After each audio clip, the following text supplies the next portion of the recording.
Gravação iniciada, presidente. Obrigada, Isaías. Boa tarde, conselheiros. Boa tarde, Luz Procuradora da Fazenda. Estamos agora na parte da tarde do dia 7 de abril, iniciando mais um turno da nossa reunião de abril, até rimou. E vamos iniciar com o processo número 53 da pauta, onde teremos sustentação oral do patrono, recorrente Fazenda Nacional, interessado Expansion, transmissão em Tubiara, Marimbonda, S.A. Então, Isaías, pode pedir para o patrono, por favor, ingressar na nossa sala. Ok, presidente, irei convocá-lo. Obrigada. Item 53 da pauta. Doutor Mário. Seu processo será julgado agora. Por favor, verificar a mensagem privada no chat. Item 53 da pauta. Doutor Mário. Seu processo será julgado agora. Por favor, verificar a mensagem privada no chat. Patrono convocado, presidente. Obrigada, Isaías.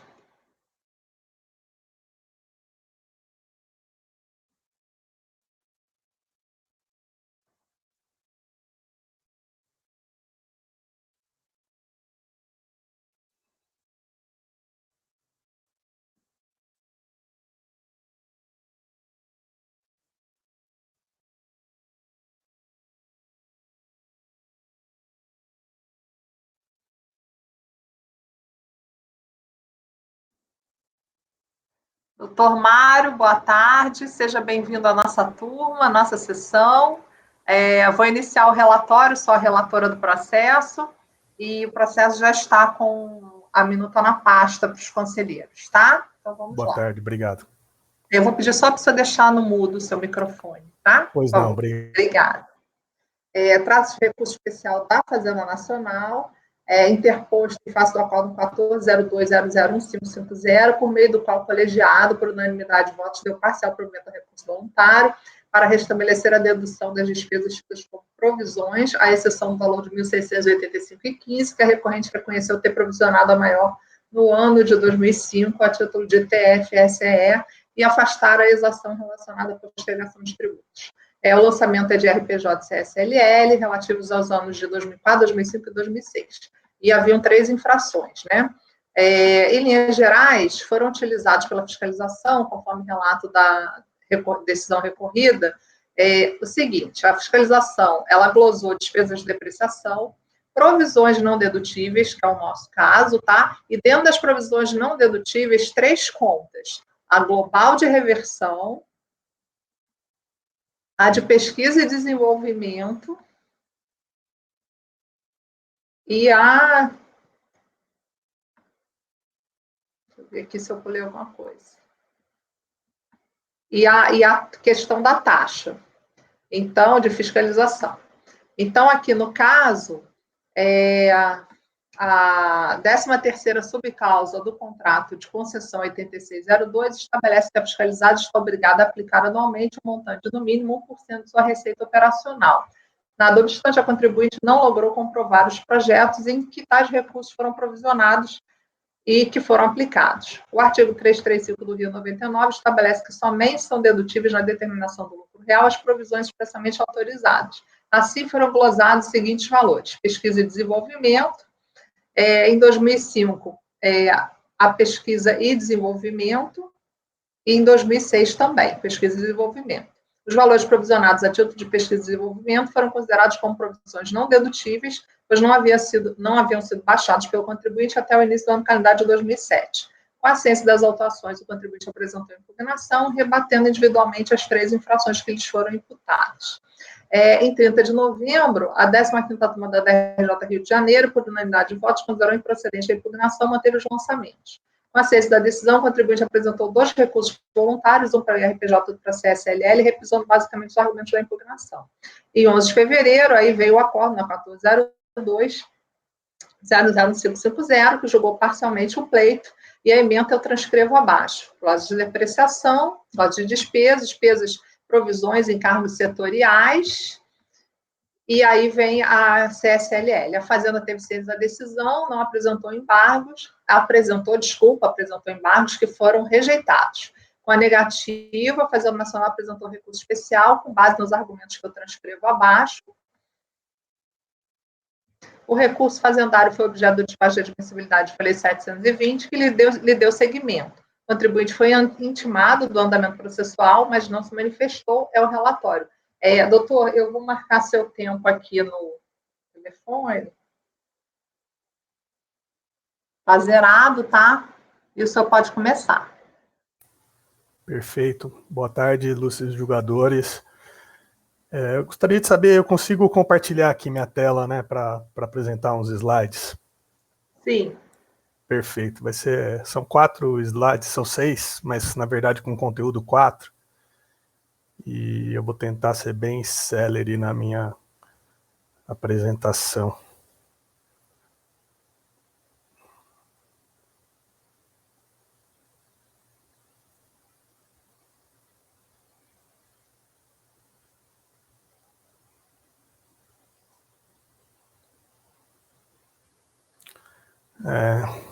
Pois não, julgadores.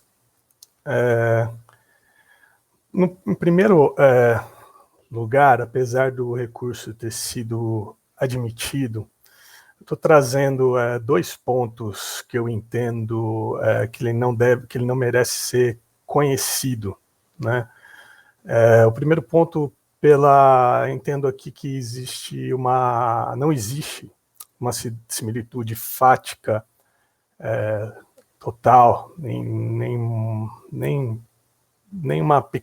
talvez uma pequena similitude, mas não uma similitude que permita o conhecimento desse recurso especial. Por quê? Porque no acórdão paradigma, aqui eu vou pedir a Vênia para ler este trecho do acórdão paradigma, ficou assentado que a natureza apenas potencial de transformar em despesa, e que ela se concretiza somente essas despesas, principalmente a P&D, ela somente pode se concretizar como despesa e ser dedutível se ela se concretiza quando efetivamente incorrida e deve ser comprovada com a documentação que lhe dê suporte.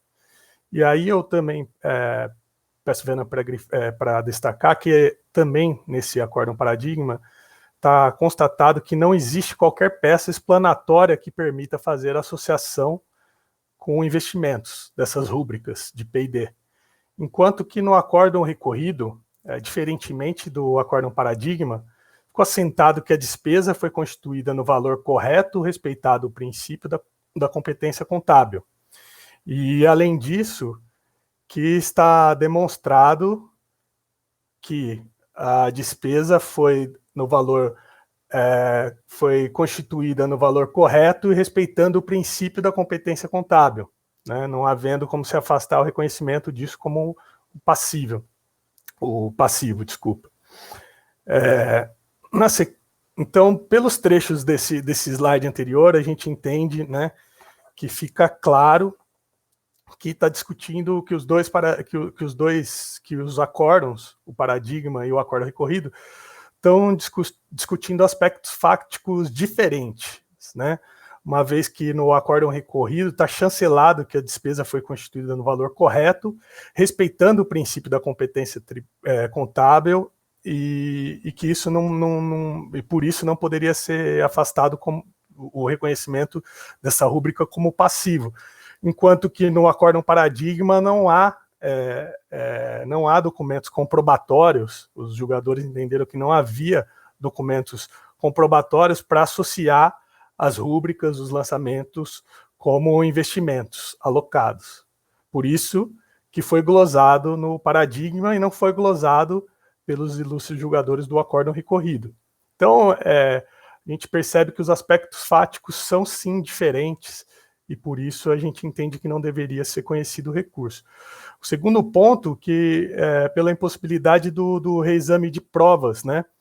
Porque, pelo trazido no primeiro ponto, ficou comprovado que sim, foi lançado de forma adequada e foram comprovados que essas rúbricas deveriam constar sim do passivo, né? Como despesas. E e houve a análise aí dessas provas, né? Então, esses trechos que eu trago aí no slide demonstram que houve análise no acórdão dessas provas. E o recurso especial da Procuradoria, ela busca o reexame dessas provas, com a finalidade de que seja glosado essa despesa referente ao P&D, né? Ademais, então por isso eu gostaria que fosse negado, estamos pleiteando que seja negado o conhecimento aí do recurso especial da Procuradoria.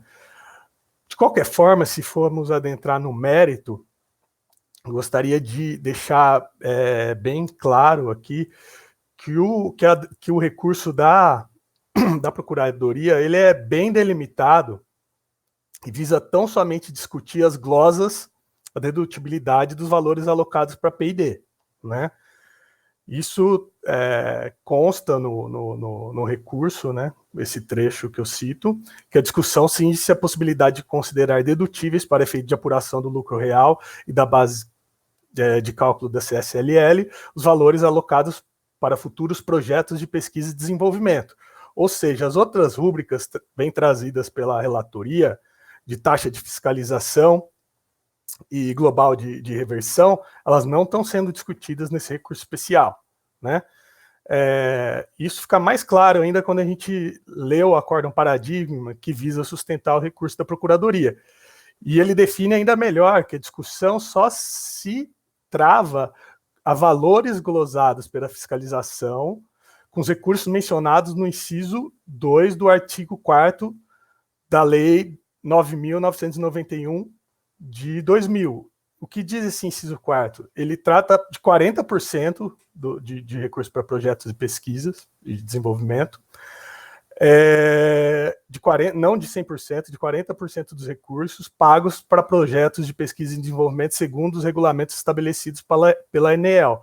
Ou seja, o recurso especial está distrito exclusivamente à discussão de 40% da glosa de despesa lançada a título de P&D.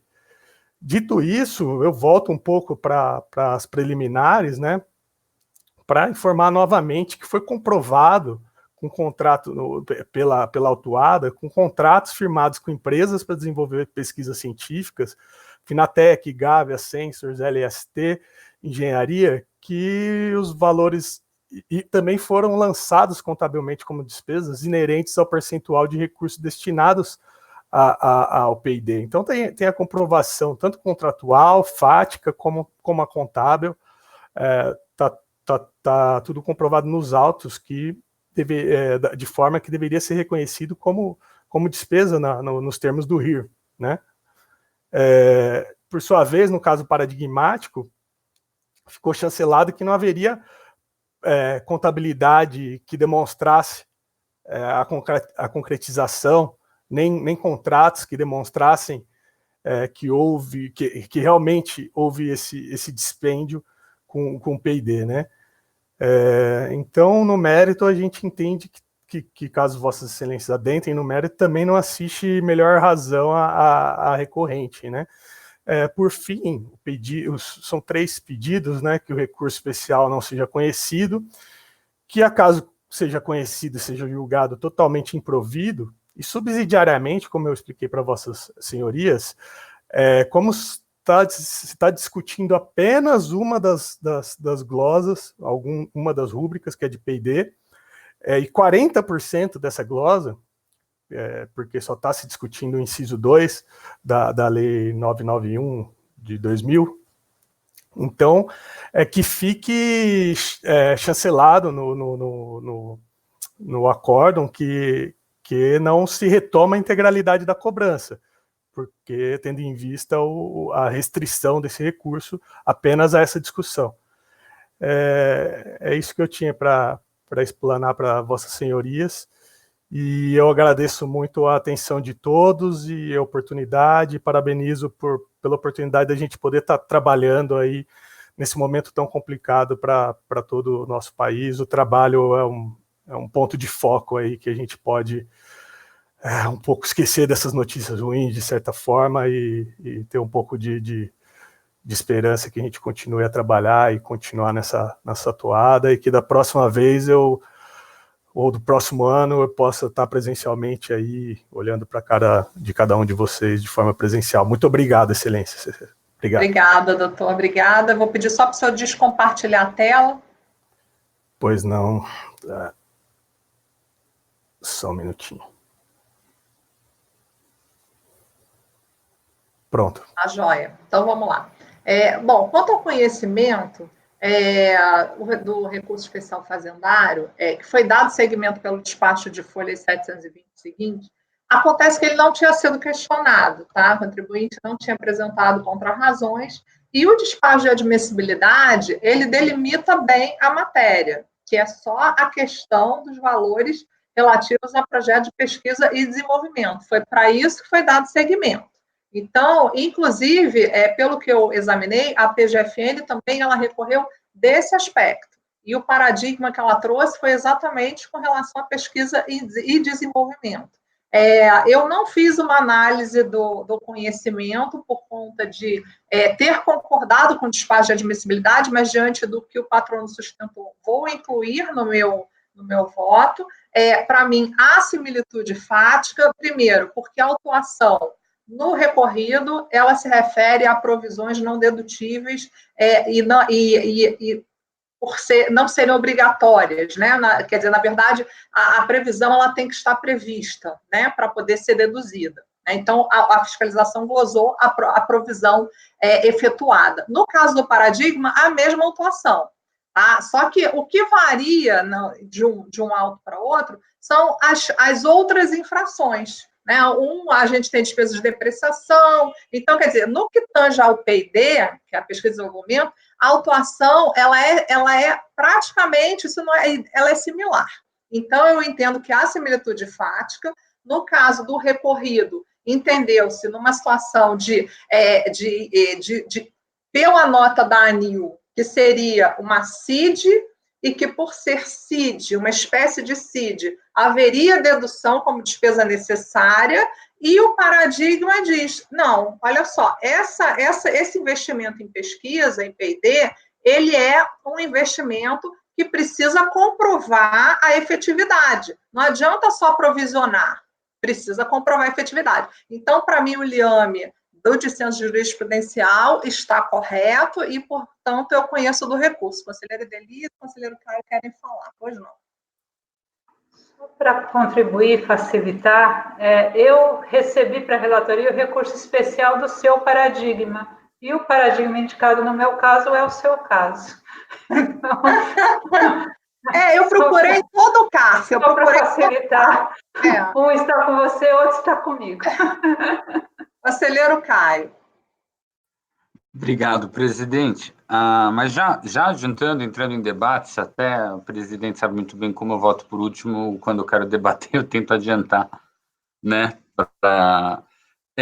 Eu estava lendo, terminei de ler o voto do Pelá, do Dr. Carlos Pelá, que eu achei um voto muito bom, inclusive, e fiz um cotejo com o paradigma trazido.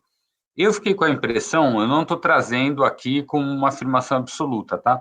Mas eu fiquei com uma impressão que no recorrido, que é o acórdão do ex-conselheiro Carlos Pilar, ele reconheceu a materialidade da ocorrência do dispêndio. Né? E então houve aqui aquele fenômeno que o professor Alexandre Evaristo vai poder até depois nos explicar melhor, o fenômeno da transubstanciação, né, da mera provisão para a despesa. Então, o Pelá, ele caminha nesse sentido de que, tudo bem, ainda que isso possa ter caminhado historicamente, o tratamento legal são provisões, né, de P&D, aqui, no caso, essas rubricas colhidas pelo fisco efetivamente se materializaram, tornando-se despesas, e, inclusive, vai lá e aplica ao caso a norma do 299. Então, para mim, totalmente, assim, com data máxima vênia, totalmente inapropriado. Mas desculpa interrompê-lo, porque eu estou defendendo também meu foco. Perfeito, claro, presidente. É isso na questão de mérito. Aí, então, a gente tem todo esse caminho que o Pelá faz, com base em provas, e aí, certo ou errado, concordo, é bem defensável os dois lados. Ele chega, houve essa transcendência, né, de mera, oh meu Deus, provisão, vai para despesa incorrida, ele até traz outra parte da legislação para resolver o caso. Enquanto no paradigma foi só tratado e o debate ficou em cima da fenomenologia contábil da provisão.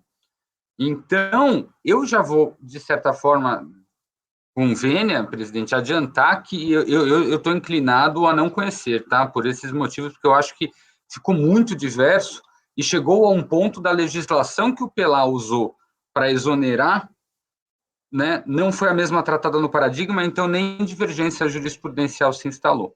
Então, esse seria o meu ponto para debate. Não, aí eu concordo até que no mérito a gente pode ter uma divergência em relação à contabilização. Agora, com relação ao aspecto formal de cotejo analítico de casos, eu não vejo nenhum problema, vejo divergência, vejo que tenho total condição de conhecer do recurso primeiro. Depois, no mérito, a gente vai discutir, mas o recurso ele precisa subir para pacificar a jurisprudência da Câmara Superior, porque numa turma, no recorrido, se diz que é uma espécie de CID e que, por conta disso, a despesa é necessária no 299, e no paradigma se diz, não, a provisão aqui, não estou nem entrando na questão da provisão, temos que ter dispêndio para caracterizar a efetivação do P&D. Então, existe o confronto e a Câmara Superior faz esse papel, dirimir exatamente dentro da mesma situação fática, de similitude, não vamos falar em identidade, vamos falar em similitude, né, que eu tenho sempre defendido aqui, e aí, diante disso, o processo sobe e nós vamos discutir o mérito. Muita gente pediu para falar, conselheiro Tozelli, conselheira Lívia. Lívia pediu primeiro, se não me engano. Conselheira Lívia. O doutor Fernando, só um minuto, o doutor Fernando está aparecendo para vocês? Tá. Tá bom. Conselheira Lívia, pode não. Tem dois Fernandos. Tem. Eu estava bem na dúvida se seria um fundamento inatacável, um paradigma estaria baseado em dois fundamentos, né? A ausência de prova é um dele, porque ele fala ausência de prova, fala da lei, depois ele fala, conclui, aí depois ele, a bem da verdade, não se identifica a prova, então assim, mas aí a fala do Caio ligou tudo, é que o paradigma está falando de outra coisa mesmo, ele está falando de ausência de prova ali, nesse contexto de despesas incorridas, e não está tratando de dedutibilidade ou não da provisão. E acho que a gente não consegue, com esse paradigma, reformar o recorrido. Então, faço coro a fala do Caio. Conselheiro Tozelli. Presidente, eu acho que essa passagem da definição da natureza enquanto CID, ela não é o ponto-chave para a discussão. Existe algo anterior, que é o paradigma, valorando as provas daqueles autos, chega à conclusão de que não é uma despesa incorrida, não é um passivo exigível, que o contribuinte não conseguiu provar que incorreu naquelas despesas, que aquele valor seriam despesas daquele ano. E o ponto-chave para o recorrido é que ele parte da premissa de que o contribuinte comprovou que aqueles valores é um passivo exigível do ano com base nas normas regulatórias. Então, a diferença dos resultados é justamente pela essa dessemelhança fática. A partir do momento que o recorrido parte da premissa de que aquilo é um passivo exigível, dedutível, a despesa. A partir do momento que o paradigma fala que não houve comprovação da despesa, provisão é indedutível. Então, assim, eu acho que as decisões, elas são convergentes, se você for ver, porque o paradigma, ele chega a apontar de que se, eu até peguei aqui, ó, a DRJ, contudo, concordo com a autoridade no sentido de que a contabilização do investimento tem natureza apenas potencial, se transformar em uma efetiva despesa. Esta última só se concretiza quando efetivamente incorrida. Isso é a leitura do paradigma. É justamente o que o recorrido fez. Como incorreu na despesa, eu reconheço a dedução. Então, eu vejo, na verdade, uma convergência e não uma divergência. Mas eu concordo que atrapalha muito a ementa, porque aí parece que dá a entender que o que estamos falando, aqueles valores, são provisões ou é uma CID? Mas não é essa a razão de decidir, a razão de decidir dele, ele falou, é uma despesa. E aí, é uma despesa do quê? A título de CID, mas poderia ser uma obrigação contratual. Então, é nesse sentido que eu concordo com o relatório. Caio, estou inclinado a não conhecer pela ausência de similitude fática também. Salvo o melhor juízo. Conselheira Delia. Juízos diferentes são bem esperados numa situação dessa, porque me parece que estamos frente aos únicos 2 acórdãos que analisaram a matéria no CARF. Então, é realmente uma matéria pouco discutida, mas eu voto com muita tranquilidade em favor do conhecimento. Analisei os 2 casos, inclusive o paradigma a partir dos autos, e tanto há divergência que o pedido, a divergência suscitada no meu caso é apenas aspecto temporal, porque isso resolve a questão.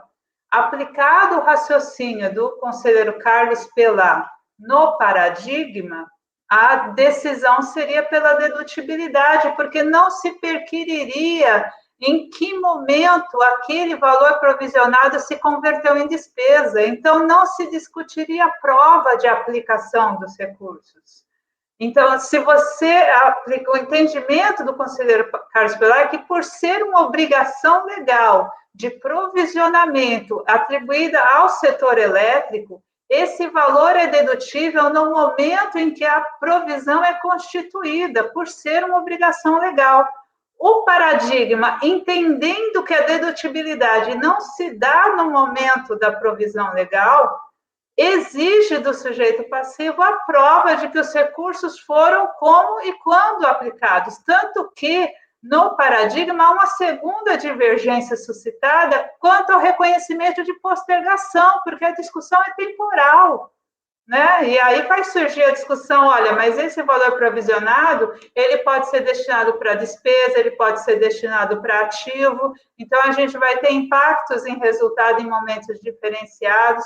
Então, eu tenho absoluta tranquilidade em entender pelo conhecimento, porque a divergência jurisprudencial, para mim, é patente. O conselheiro Pelá admite a dedutibilidade no momento da constituição da provisão e o paradigma, entendendo que a dedutibilidade não acontece nesse momento, demanda a prova da aplicação, mas a premissa inicial, ela existe no paradigma e ela é suficiente para caracterizar a divergência. O entendimento do Carlos Pelá reformaria o paradigma. Com certeza. Conselheiro Matosinho.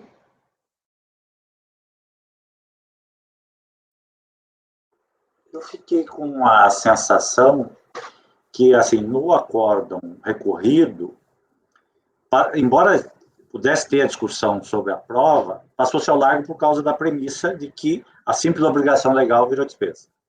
No outro, ultrapassou-se essa barreira e foi buscar a prova. É a única questionamento, né? É mais dúvida, não estou defendendo nenhuma posição nem outra, mas quanto ao escopo desse recurso, qual o alcance que ele teria, caso conhecido. Me parece que seria devolver para a Câmara analisar se há prova do dispêndio, caso ultrapassado. Estou correto no meu raciocínio? Não? Eu acho que primeiro não conhecer. Né? Depois que a gente conhecer, a matéria for devolvida, aí a gente vai entrar em todos esses detalhes. Se realmente foi comprovado, se não foi comprovado, o que a DRJ entendeu, aí é diferente. Aí eu acho que já é um segundo momento. O primeiro momento vamos devolver a matéria à Câmara Superior? Alguns defendem que não, já ouvimos o doutor Edeli dizendo que sim, eu entendo que devemos conhecer, para ir no mérito a gente avaliar. como é que vai ser a melhor solução para... Mas a gente precisa se pronunciar, a Câmara Superior precisa se pronunciar, porque realmente existe um confronto de teses aqui. É a minha percepção e foi como eu votei.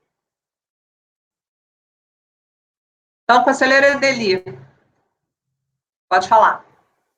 Eu acho que a preocupação do conselheiro Matosinhos teria alguma relevância se tivesse no acórdão recorrido uma argumentação de que, olha, ademais a turma não cogitou, né, não apresentou nenhum questionamento quanto à efetiva dedutibilidade dessas despesas no momento da acusação, né, não colocou isso. Mas isso não se avança, né, porque basta ao conselheiro pelar a dedutibilidade como provisão, como obrigação legal, né? Então, aí vai ser só o caso de eventualmente voltar, né, para ver se o recurso voluntário teve essa alegação e deixou de ser apreciada para eventual retorno, né? Ou se realmente o contribuinte não estabeleceu a discussão a esse respeito, e aí a discussão fica nesse plano mesmo e se resolve aqui.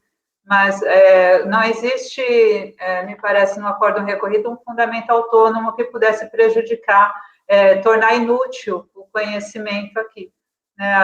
Só essa questão que foi suscitada no recorrido, e por isso acompanho a relatora para conhecer.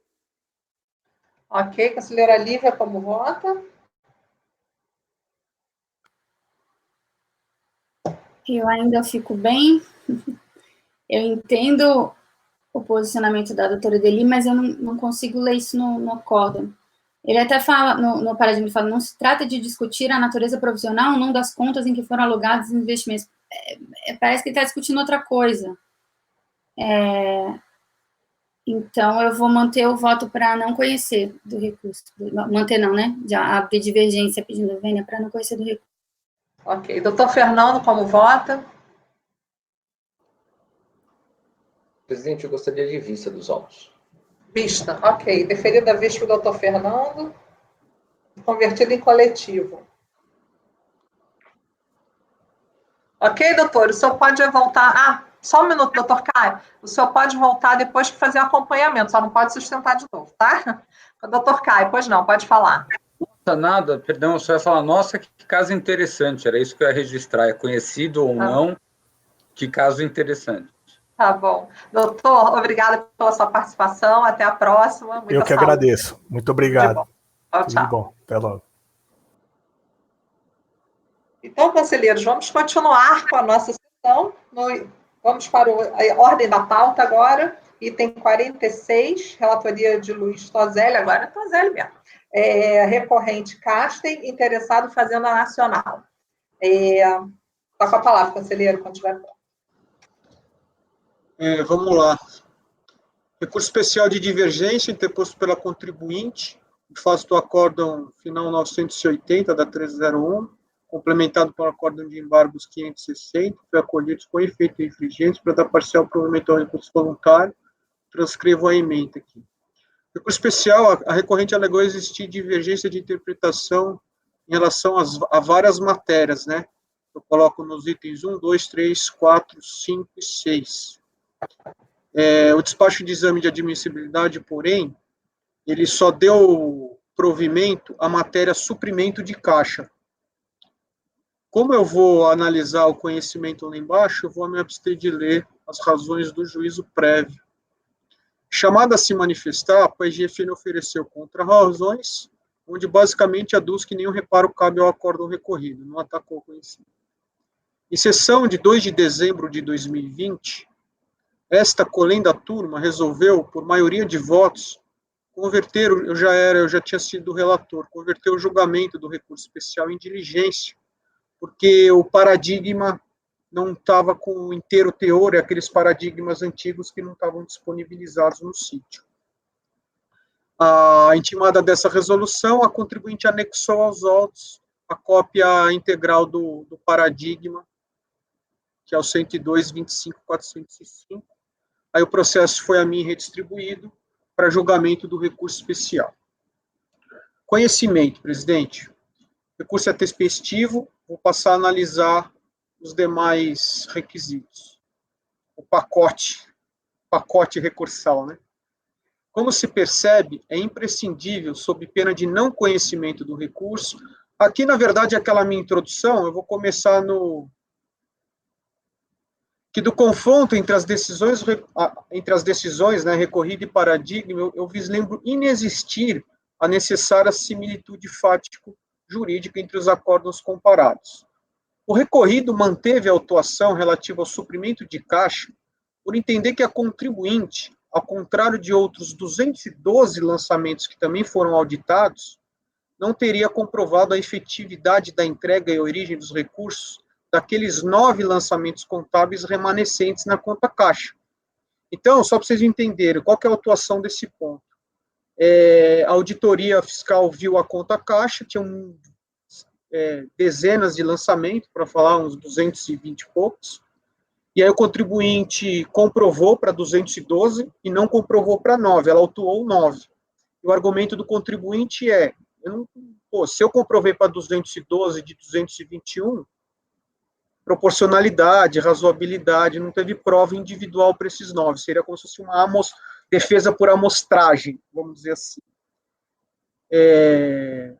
Nas palavras do voto condutor, seguido por unanimidade, abro aspas, a fiscalização apurou os valores relacionados à tabela abaixo, foram entregues no numerário diretamente da conta da empresa. Entendeu assim que se configurou presunção legal de omissão de receita. E aqui estão aqueles 9 lançamentos.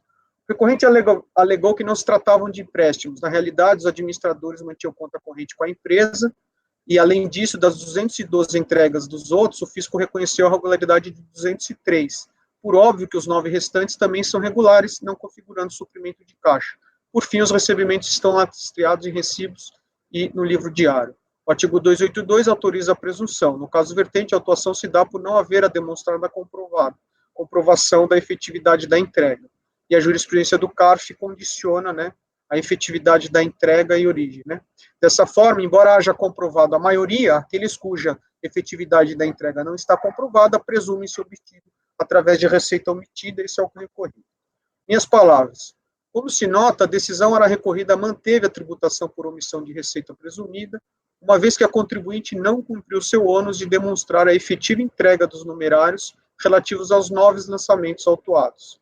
Ressalta-se nesse ponto que a contribuinte, em nenhum momento, seja durante o procedimento fiscal, ou seja na impugnação ao recurso, conseguiu comprovar a origem dos recursos e a efetividade da entrega do numerário ao caixa, sustentando apenas que a comprovação que ela teria feito para os outros 212 já seria suficiente para afastar a presunção como um todo. O paradigma, por sua vez, afastou a hipótese de omissão de receita por suprimento de caixa no caso lá analisado, registrando que, relatório, o auto de infração de folhas tal endereçado à empresa hora recorrente encerra os seguintes dizeres. Descrição dos fatos. É um acórdão que o ano autuado, o presente relator tinha apenas 8 anos de idade, nós estamos falando em 1986. Então, eu não sei nem falar a moeda, não sei se é cruzeiro, cruzeiros novos, cruzeiro real, então, enfim. Omissão de receita operacional e de correção monetária, na importância de 500 milhões de cruzeiros, salvo o melhor juízo, praticada no exercício de 86, ano base 85, bem como postergação de pagamento de RPJ, um montante de 424 OTNs, decorrente de inexatidão, tudo apurado conforme termo de fiscalização. Não se conformando com a exigência, o autuado protocolizou a peça impugnatória de folhas tais, cujas razões foram assim resumidas. A. Que o suprimento questionado foi efetivado por intermédio de crédito na conta de capital junto à firma CAT, da qual a impugnante é cotista. Assinala ao demais que a declaração de rendimentos do sócio André apresenta essa disponibilidade. Qual foi o voto do paradigma? Com relação à omissão de receitas configurada por empréstimo realizado pelo sócio André, a asseveração da empresa de que a entrega do referido numerário ocorreu em 31/10/85, com destinação específica, aumento de capital da empresa CAT, e por lapso contábil, o referido lançamento somente foi feito no final do ano, em 31/12. Dita circunstância encorajaria a aceitar as razões oferecidas pelo contribuinte, sobretudo reforçado pelo fato de que o sócio André efetuou empréstimos à empresa no montante de 3.500.000, dos quais o único passivo de dúvida foi o apontado pela fiscalização. Por outro lado, verifica-se que o valor 500 situa-se num percentual inferior a 15% em relação ao total suprido. A propósito, penso ser aplicável ao caso o acórdão 103 tal, manifestando entendimento que nas hipóteses de integralização de capital em empréstimos de sócio, se comprovada a origem efetiva e ingresso da maioria dos recursos por meio de cheques e inexistendo indícios de omissão, cuja demonstração cabe ao fisco e procede à exigência. Esse é o paradigma, minhas palavras. O paradigma envolve situação fática incomparável com a presente, uma vez que naquele caso restou demonstrado que o suprimento teve origem em recursos aportados pelo sócio, por meio de cheques, e cuja origem da operação dizia respeito à integralização de capital em empréstimos. As menções feitas pelo paradigma ao percentual entre o valor autuado e o total suprido, assim como sobre a quantidade ínfima de lançamentos na conta auditada, na verdade, não constitui fundamento autônomo desta decisão, como até parece fazer crer a ementa, tendo esses dados sido invocados, na verdade, como elementos adicionais, obter dicto, tendente a afastar os indícios de omissão de receita. Nesse caso concreto, todavia, não houve qualquer comprovação tanto da origem quanto da entrega do numerário considerado pelo fisco. E, ao contrário do paradigma, a conta objeto de auditoria, nesse caso, recebeu diversos lançamentos dentro de um contexto genérico de conta corrente em dinheiro com diretores, mas sem que fosse apresentado nenhum controle ou gerenciamento dos montantes que foram registrados. Notória, portanto, a dessemelhança entre as circunstâncias fáticas dos casos ora cotejados, fato este que impede a criação de uma convicção de que o colegiado do paradigma reformaria a presente decisão, prejudicando a caracterização do necessário dissídio. Em face, então, da ausência de similitude fática entre os acordos ora comparados, eu não conheço do recurso especial. Mas não é só. Além da demonstração analítica da divergência jurisprudencial, as regras regimentais acima ainda estabelecem que não cabe recurso especial contra a decisão que adote entendimento de súmula, ainda que essa tenha sido aprovada posteriormente à data da interposição do recurso. É justamente o caso do presente recurso especial, o qual busca reformar a decisão de segunda instância que, na verdade, acabou adotando o entendimento previsto na súmula CARF 95. Abro aspas. A presunção de omissão de receitas caracterizada pelo fornecimento de recursos de caixa à sociedade por administradores, sócios de sociedade de pessoas ou pelo administrador da companhia, somente é elidida com a demonstração cumulativa da origem e da efetividade da entrega. Mais precisamente, a decisão ora recorrida não acatou o argumento da recorrente, tendente a flexibilizar o uso da presunção por suprimento, sob a premissa de que a lei autoriza a presunção de omissão de receita caso não seja comprovadamente demonstradas a efetividade da entrega e a origem, e conclusão no sentido de que, embora haja comprovado a maioria, aquela que não foi, mantém-se. Ora, tal entendimento não só está alinhado ao que dispõe a lei, mas também ao entendimento da súmula CARF 95, fato este que também enseja o não conhecimento recursal à luz do parágrafo 3º do artigo 67. Então, presidente, aqui eu pus em amarelo justamente para mostrar que é um argumento, são dois fundamentos para não conhecimento do recurso, a meu ver. Mas se o colegiado discordar da aplicação da súmula, também não me posso tirar. Então, eu não conheço, seja pelo parágrafo 3º, seja pelo caput. É como voto. Ok, conselheira Delia.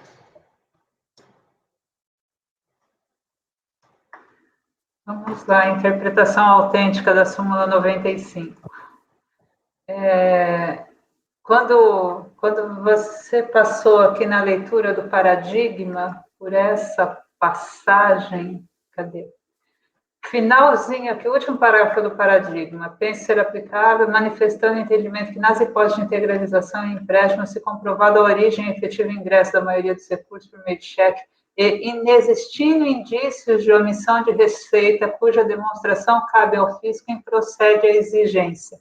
Quando eu enfrentei essa alegação pela primeira vez, pautada na redação original do artigo 282 do RIR, que diz, provada a omissão de receita por indícios na escrituração do contribuinte ou qualquer outro elemento de prova, a autoridade poderá arbitrá-la com base nos recursos de caixa fornecido à empresa por administradores. A alegação contra essa presunção de omissão de receita era de que não basta ao fisco provar, trazer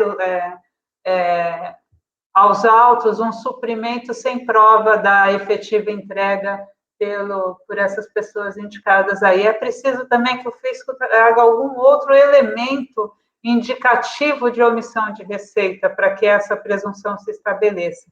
Quando eu enfrentei essa questão pela primeira vez, eu constatei na jurisprudência que isso não era reconhecido, que uma vez constatado o suprimento de numerário, presumida omissão de receita, ela só era afastada se o titular da entidade provasse a efetiva entrega e origem dos recursos, origem externa à empresa.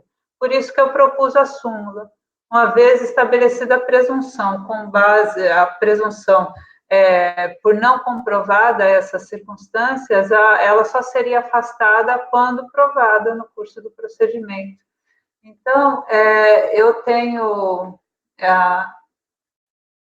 eu vou concordar que o paradigma, quando exige essa prova, ainda que se existe alguma divergência em relação ao paradigma, se o recorrido tem alguma divergência em relação ao paradigma que poderia ser quanto à necessidade de outras evidências para a caracterização da presunção de omissão de receita, essa parcela da divergência, ela não pode ser conhecida por conta da súmula que endossa o entendimento do recorrido, mesmo depois da sua edição.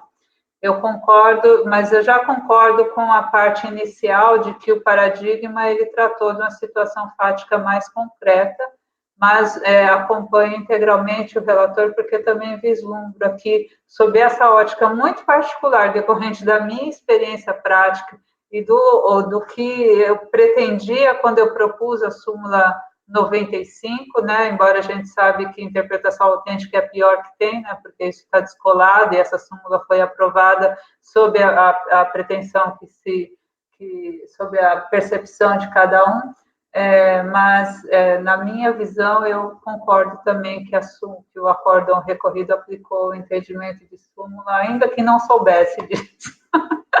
Então, acompanho integralmente o relator. Ok, conselheira Lívia, como vota? Muito interessante esse histórico, só Edelir mesmo para conseguir. Acompanho o relator, agradeço a explicação, estou anotando aqui, devíamos ter históricos by Edelir das súmulas, que acho que exposição de motivos, que é importante para a gente entender o contexto. Apesar de não vinculante, enfim, é importante. Conselheiro Fernando, como vota? Presidente, acompanho o relator. Conselheiro Matosinho, como vota? Acompanho o relator. Conselheiro Alexandre? Também acompanho o relator, presidente. Conselheiro? Presidente, voto com o relator.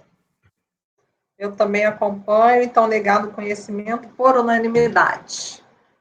Isaías, vamos interromper a gravação?